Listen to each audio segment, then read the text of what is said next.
Assalamualaikum warahmatullahi wabarakatuh. Hello everyone. Let me introduce myself.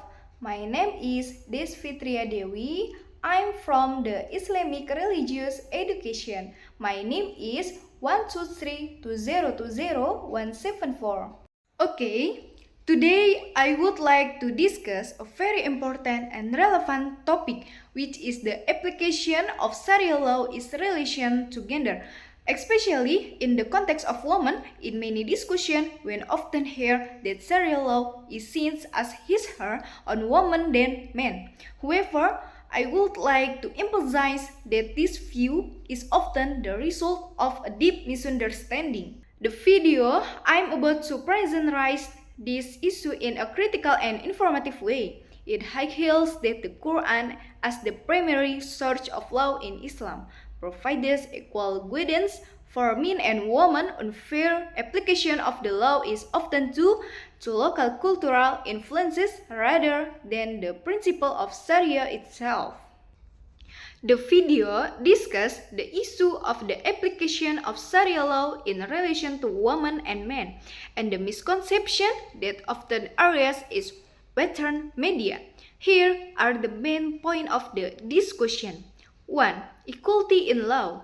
It was emphasized that the Quran provides equal guidance for punishment for men and women.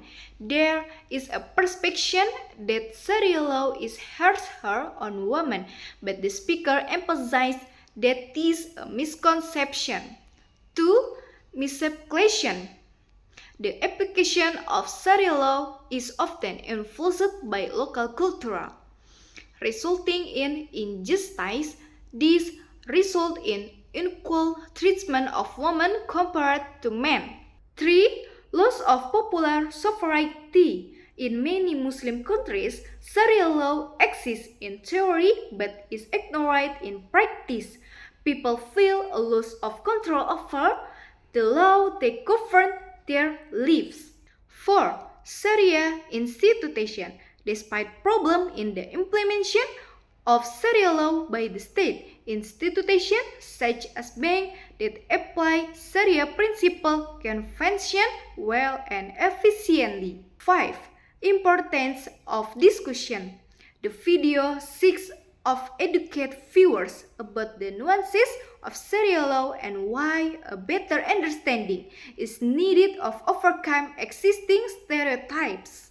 The subject of the video is very important and relevant, especially in the context of discussion on gender and the law. Here are some views on this topic. 1.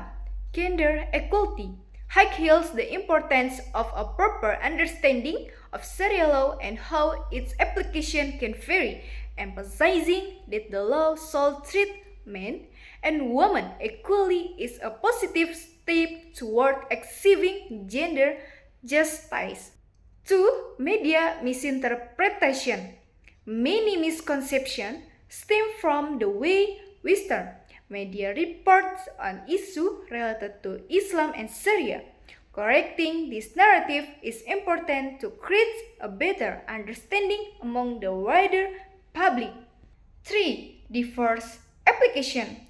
Recognize that the application of Sharia law can vary greatly depending on the cultural and political context. This suggests that there is no one way to understand or apply Sharia, which necessitates a more in-depth discussion. 4. The role of popular sovereignty, highlighting the importance of people participation in determining the law that governs their lives. This is a fundamental aspect of democracy that all countries should strive for. 5. Effective Sharia institution. Democracies that there are institutions that successfully implement Sharia principle well, showing that Sharia law can function positively in Syrian context. Overall, the discussion emphasized the need for a more open and informative dialogue on law and gender in the Islamic context to reduce stereotypes and promote social justice. Okay, maybe enough until here. Wassalamualaikum warahmatullahi wabarakatuh.